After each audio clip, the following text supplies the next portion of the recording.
Umabot sa 80 Pollution Control Officer o PCO trainees mula sa Alab Solutions Incorporated ang bumisita sa treatment plant ng Soliman EC sa Barangay Eden, Mexico nitong February 12, 2026 bilang bahagi ng kanilang 40-hour professional training program. Soliman EC po kasi actually matagal na po namin silang partner. Siguro ilang years na rin po, ilang trainings na rin po yung napagdaanan namin, and sa kanila na din namin dinadala yung mga participants namin kasi po alam namin na makakapag-provide sila ng in-depth knowledge sa mga participants namin para po mas magamit nila yun in real life, tsaka para po pag naging PCOs na po sila, they can actually give it to their employees and management. Yung pinoprovide namin na PCO training para po mas maging real world, makita nila yung real world, is nagkikipag-coordinate po kami kay Soliman Company para at least malaman nila yung mga machines, yung proper segregations, kung ano ba talaga yung ginagawa pag nakuha na yung mga basura sa kanila, ayun po, kung paano yung process. Layunin ng Alab PCO Training Tour na mabigyan ng mga kalahok ng aktwal na exposure sa wastewater at hazardous waste treatment facilities, pati na rin ang best practices sa environmental management. Sa pamamagitan ng plant tour, nasaksihan ng mga trainees ang aktwal na operasyon at proseso ng waste treatment at disposal. Marami kaming matututunan dito, makikita namin kung saan pumupunta yung mga waste.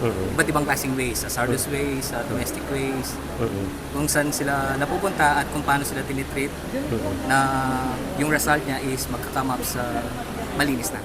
Ayon sa PCO ng Soliman EC, mahalaga ang ganitong first-hand observation upang mas maunawaan ng mga PCO ang tamang pagpapatupad ng environmental compliance at regulasyon.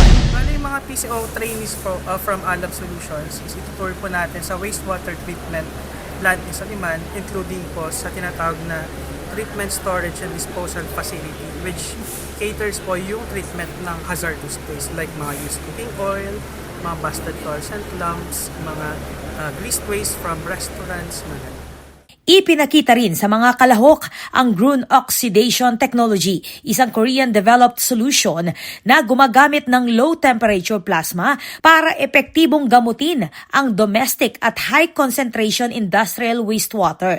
Ayon sa kumpanya, mas epesyente ito sa contaminant degradation at may mas mababang maintenance cost kumpara sa ibang advanced treatment system. Yung working principle niya is may kinalaman sa electricity. So basically, tinitreat niya yung wastewater using electrons and ions, medyo technical term. Yun po yung gamit niya. Then ito po ay pwede natin gamitin industrial wastewater, even domestic wastewater. So pwede ba yun?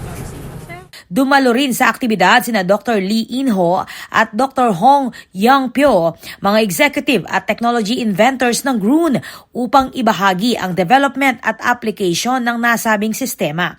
Sa kasalukuyan, kinikilala ang Soliman EC bilang isa sa mga nangungunang service providers sa septage management at wastewater treatment sa Central Luzon.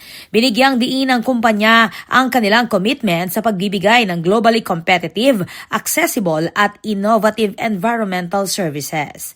Ako po, Patricia Mamangon para King News Force Pampanga. Balitang tutuking balen, susuyo.